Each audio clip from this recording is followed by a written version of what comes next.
So it seems there's not one institution in America that wasn't stained with the sin of slavery. You want me to tell you what made slavery and racism, which according to the, 1865, 1866 Civil Rights, it said, amendment, it says that slavery is a badge of racism, or racism is a badge of slavery. So racism is a branch of slavery, or it derived from slavery. So, you want me to tell you what made slavery and racism worse? Is because the government interfered, and the government perpetuated it. The government it derived from the government, from men in high powers, high positions. They perpetuated it. They were involved in it. They got rich off of it. They condoned it. That's what made it worse. And that is why the reparations bill is so ginormous, because this entire country, every sector, every corner in this country has something to do with slavery. And it has something still to do with racism. Listen to this. This comes from a thesis, someone's doctoral thesis, 2022. It says the slave-holding army enslaved servitude in the United States military from 1797 to 1861. The dissertation argues that the United States Army was a slave-holding institution. It explains how the military, the central instrument of statecraft in the 19th century, evolved as a national establishment while condoning and promoting slavery in its ranks. An imperial study of often ignored military pay records revealed that from the Army's foundation to the abolition of slavery, thousands of enslaved people served as officers, servants, and became integral to the military. In 1816, Congress authorized allowances, rations, and clothing for officers' private servants, while prohibiting the former custom of taking soldiers as servants. By reimbursing officers who held or hired enslaved servants, Congress not only sanctioned slavery, but also subsidized and created incentives for officers to own, utilize, and trade enslaved people. But what do they say? They paid these officers to basically take care of their servants, slaves. What do they say when we talk about reparations? They ain't got no money. Like somebody that owe you $20. Every time you see them, they ain't got no money. But then you hear about them going all around town, splurging. The dissertation shows that over 3/4 of officers, Southerners and Northerners alike, held slaves as servants during their military careers. Over 9,000 enslaved people were forced. They didn't volunteer. They didn't work and get a salary. They were forced into the army, nearly 3 times more than a number of officers. Seems nothing was done in this country without the forced work of slaves. Free labor. I'll be back.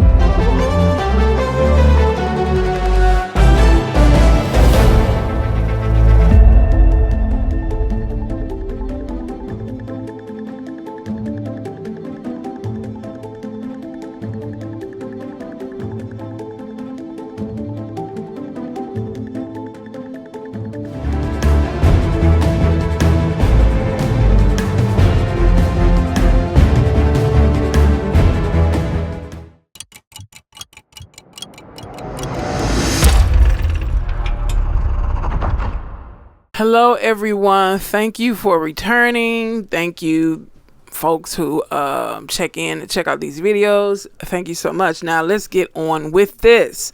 I was doing some kind of research. I can't even remember what I was doing research for or looking for last week, and I stumbled across this article.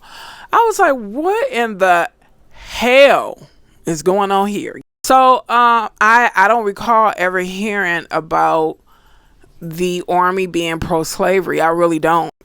Researching is my forte. That's what I do. I've been doing it for years, folks, before the internet. When you had to actually go to libraries, brick and mortar buildings. Those of you, do you know what a library is? But anyway, yeah. So I don't recall ever seeing this or hearing about this. And I was like, wow. So every sector in this country has blood on his hands. So that's why they fight so hard against us, because they know even churches, universities, insurance companies, banks, everything, the medical field, every sector in this country has the stain of slavery stitched through the fabric of its infrastructure. Yeah, they do. So that's why they push back. It's not because they know they don't believe they owe anything. No, it's because they owe a lot. Yeah, they have to turn over this whole country. They do. And it happened in due time. And some can be, she has a vast imagination. Reminds me of my 2-year-old. Okay, keep laughing. And when it happens, remember when you laughed. Okay, let's get on with this content. This is an insert. It's an insert from one of the many articles that I discovered. And before you people come in wanting to dispute things like you in court, go do your own research. I don't know how many times I keep saying that in these videos. I don't know how many times I write it in the comments, because it's really irritating when you deal with grown folks. And I assume you guys are adults that come in disputing things without taking the time out of your life to go see if it's true or not. Because like I said, this channel, I don't bring garbage. Oh, let's go on. Early in the Civil War, Union General, back to what I said. There are things, I watch videos sometimes, and some things, sound incredulous. Some things sound off the wall. But you know what I do? And I know I'm speaking for myself. Everybody like me. Sometimes I like to go and do a little research before I come on someone's video in their comments and be like, what the hell are you talking about? Embarrassing myself, So I like to go, find out what's up. And if I find out that what they're saying is in error, then I can go in their comments and be like, what the hell are you talking about? Sometimes I try not to be that way, but I do, because I'm flesh and blood. Let's go on. Early in the Civil War, Union General Benjamin Butler refused to return escaped slaves to their Southern civilian owners. Although Butler was not the first to describe the escaped slaves as contraband, a naval officer, William Budd, coined the term. His actions more or less defined the attitude of Union commanders towards former slaves who reached their lines. After the first battle of Bull Run, Congress passed a law that forbade the return of any property used to the benefit of the Confederate armies, including slaves. They called slaves property. And before people, starting patting their shoulders, you want to know what percentage of the Union Army executed slaves when they ascertained that the slave was trying to escape? 90% of the Union Army executed slaves when they perceived that they were trying to escape. So much for that. You have to understand that some of the Republicans at that time, they were like these Republicans today, racist as hell.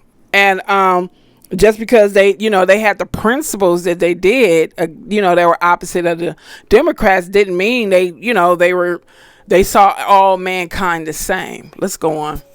The slaves which served with the Confederate Army were just that, enslaved people. Though many were allowed to take on additional work for pay, and some were paid well by the officers they served, they remained slaves. Robert E. Lee, whom apologists often claim erroneously never owned slaves, took 2 slaves with him to war in 1861. Meredith, a body servant, and Perry, a cook. At the time, Lee was awaiting a decision by a Virginia appellate court over the status of the scores of slaves owned by his wife, inherited from her father. Now listen to this. The conditions of the will established their freedom. His wife's father put it in his will that the slaves he owned, that he gave to his daughter, they were to be free. Listen to what this sucker did, which Lee was fighting in court, hoping to retain the slaves and profit from hiring them out. The court found against him, ordering Lee to free the slaves on January the 1st, 1863. Oh my God. I see why you guys act the way you act. Do you know what kind of seeds you guys planted? And I was listening to this story a couple of days ago. It was a story about these people. They had a house and they found some kind of, I think the house was in their family for generations. I think it was like some kind of mansion or something. And there was this part of the house that was like sectioned off. It was kind of weird. Like it was a place that wasn't supposed to be there. So one day the father was told the son that he wanted to bust down this brick wall that created this place that was just not, I guess, a part of the blueprint. They ended up going in, breaking down the wall. Guess what they found? They found 4 bodies. 4 black women, slaves, have been walled inside of that little space they created ever since slavery ended. That's what they did a little looking up, because like I said, the property had been in their family for hundreds of years. See, they had the opportunity to keep things like that. So, they discovered that whoever the family member was at that time who owned slaves, they sealed 4 women in a room forever. Could you imagine what went through their head? Could you imagine how torturous that was? You couldn't escape. And each of you guys just died off. Oh my God. Let's go on. Officers of the Army of the New American Republic demanded servants as a mark of their rank and privilege. Entitlement. Oh my God. A custom inherited from European armies and the Continental Army, but the U.S. Army, established after the Revolution in 1784, was avowedly Republican. The use of soldiers as servants came under criticism by soldiers and civilians alike. Men enlisted to be soldiers, not orderlies, waiters, or body servants. The solution, at least for the officers, explains historian Hamdani, was slavery. So the men who enlisted into the army refused to be servants. They was like, not me. I didn't enlist in this to wait on you. So they got the slaves to do it. 3/4 of officers from both the northern and southern parts of the U.S. used enslaved servants during their military careers. White liberty was thus constructed as something supported by black slavery. The Army didn't prohibit slavery. In 1814, Congress prevented the use of soldiers all white because of the color bar from serving as officers' servants, and after 1816, military slavery would be subsidized by the public. Congress authorized payment of allowances, rations, and clothing costs for officers and enslaved servants, formalizing subsidies adopted during the War of 1812. But they don't never have no money for reparations. But they sure took care of these officers so that they could take care of their slaves. Circumstances leading to military slavery are rooted in officers' habits of keeping personal servants at the public's expense. The public paid for it. The 1816 law incentivized officers to force thousands of enslaved men and women and children into military servitude. Until the Civil War, Army officers even had enslaved servants while serving in free states. They had slaves working for them, forced labor in free states. 3/4 of, see what I said? When it comes to people who look like me, the laws don't apply. Anybody else would have been, 3/4 of officers from both the northern and southern parts of the U.S. used enslaved servants during their military career, with southern slavers especially determined to expand slavery within the Army. As elsewhere, records show that over 9,000 enslaved people were forced to work for Army officers, a number 3 times larger than the number of officers. The Army benefited from slavery directly in terms of its officers' class. The Army was as well the literal force of slavery's territorial expansion.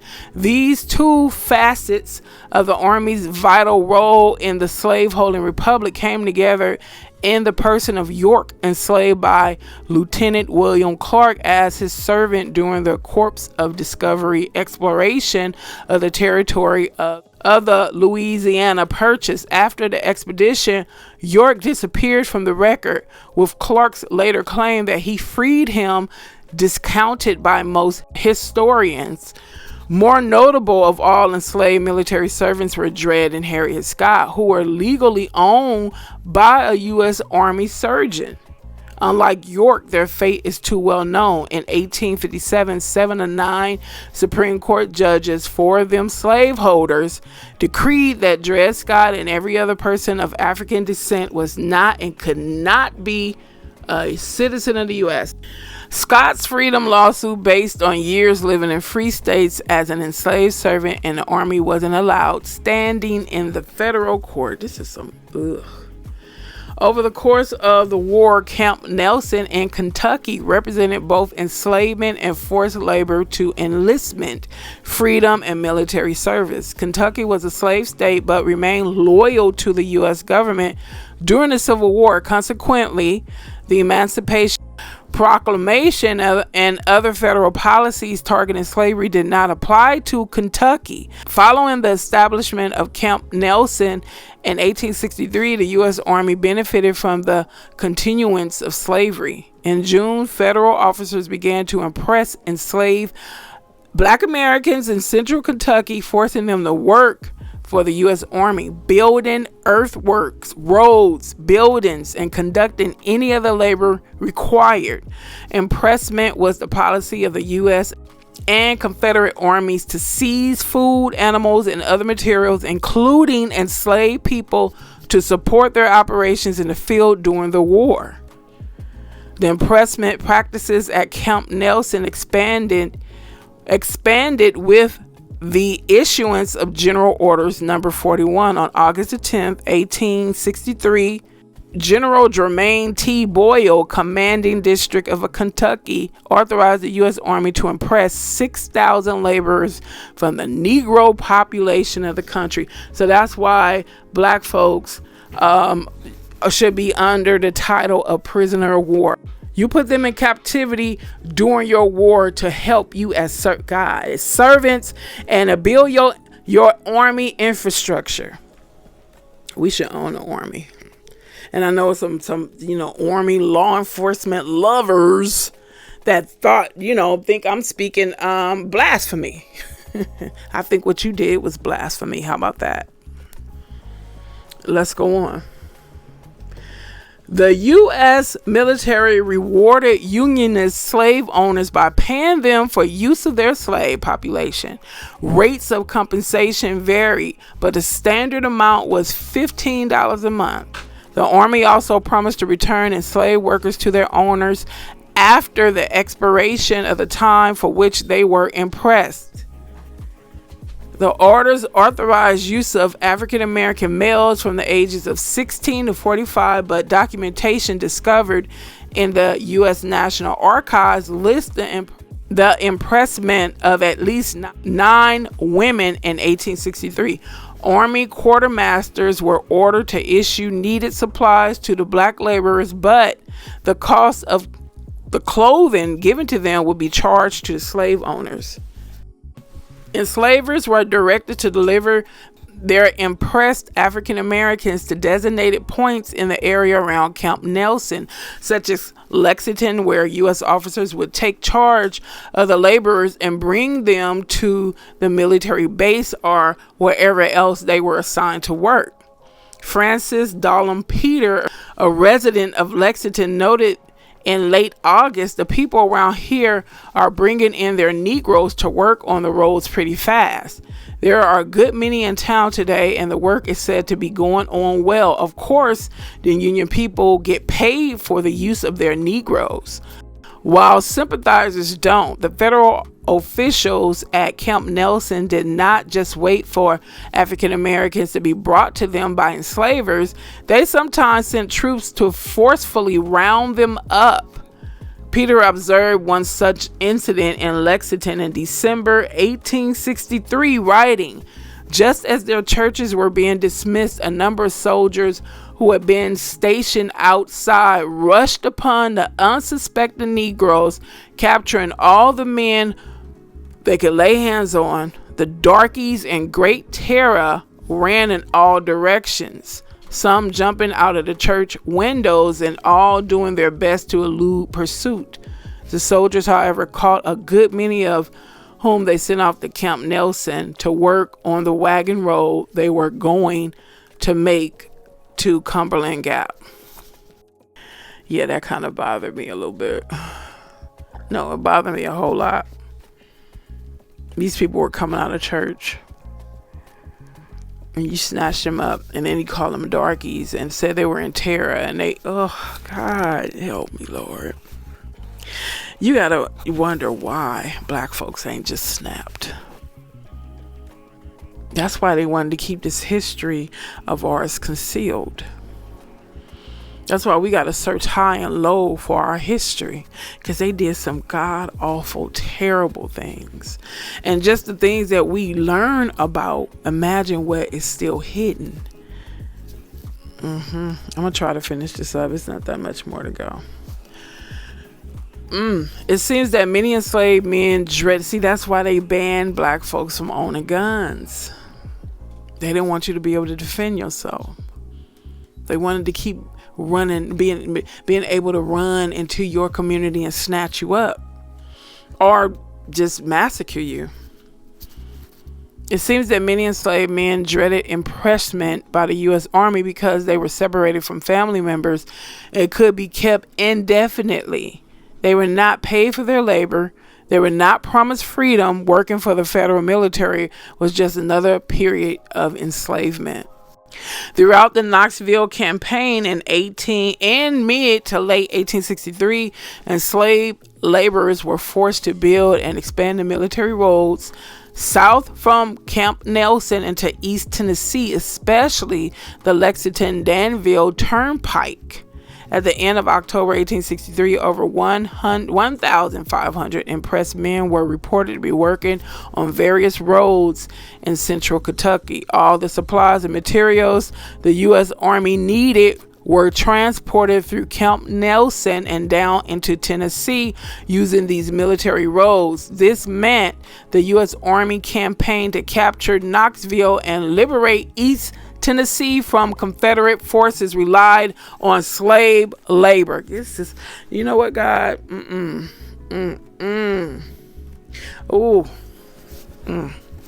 Okay. Enslaved laborers, and then you want to keep talking about to hell, black people ain't getting no reparations. Say it again so I could just. Enslaved laborers were also vital to the development of Camp Nelson itself. One critical task was to construct a large system of earthen fortifications to protect the north and east boundaries of the forward opening forward operating base. In mid-August 1863, Captain Orlando M. Poe, the chief engineer of the 23rd Corps, reported the entrenchments at Camp Nelson have been pushed forward as rapidly as the number of men at my disposal for work would admit. During the month of July 1863, about 3,000 days' work were expended upon these entrenchments. Now that the harvest is over, I am in hopes that the Negroes, which have been returned to their owners, will be returned to me for work.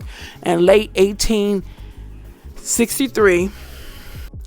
late October 1863, work on the earthworks was still underway, with 250 enslaved men building the defenses. At that time, Camp Nelson Commander General Speedy S. Fry acknowledged the crucial part enslaved laborers played in developing the base, stating that had it not been for the impressed hands, the depots and fortifications would have been very short of completion. So in other words, you would have got your ass whooped if black men didn't help build your fortifications to protect your entitlement. I wish they dragged on that work. I really do. I wish both sides of y'all just took each other out. And I mean that from my whole heart. Because you guys were cruel as hell. You were unfair. You were wicked people.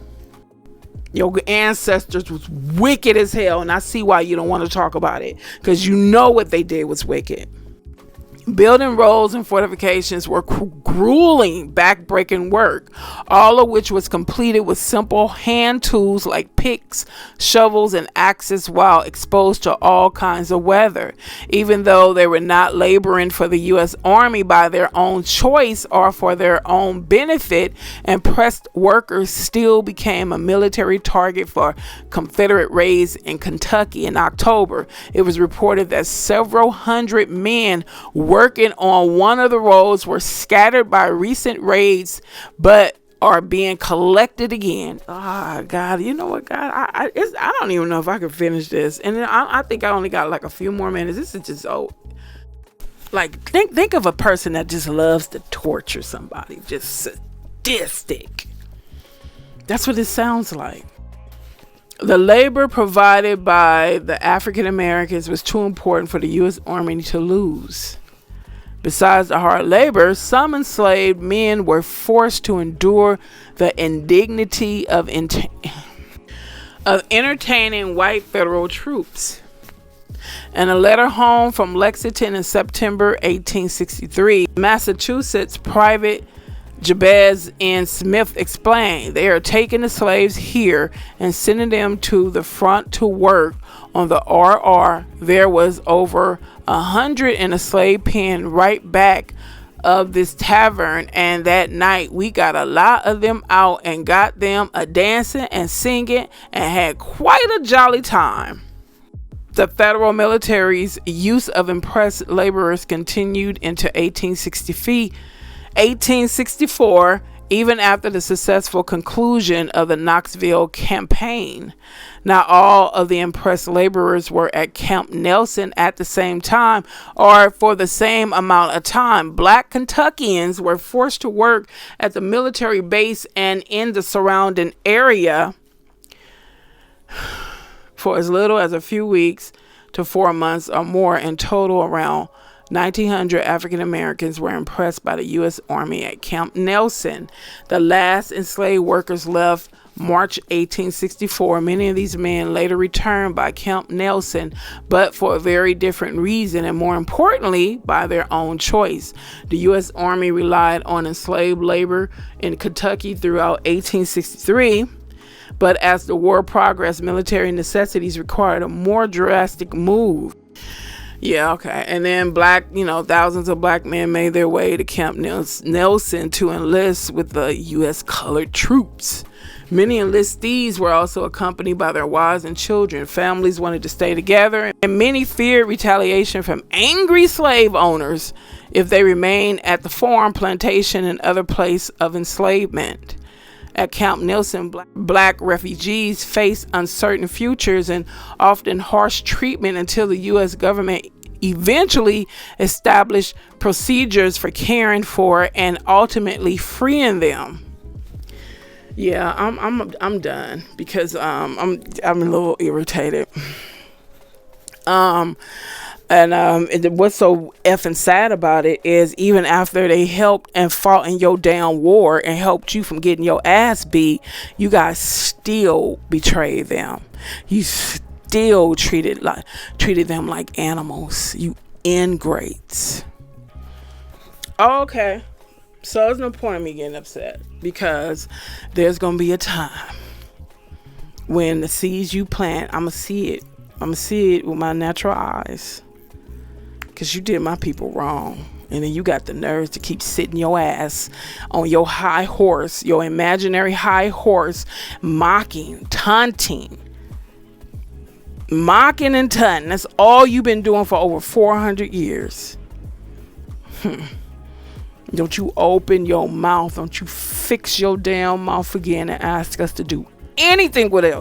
Anything for you without giving something in return.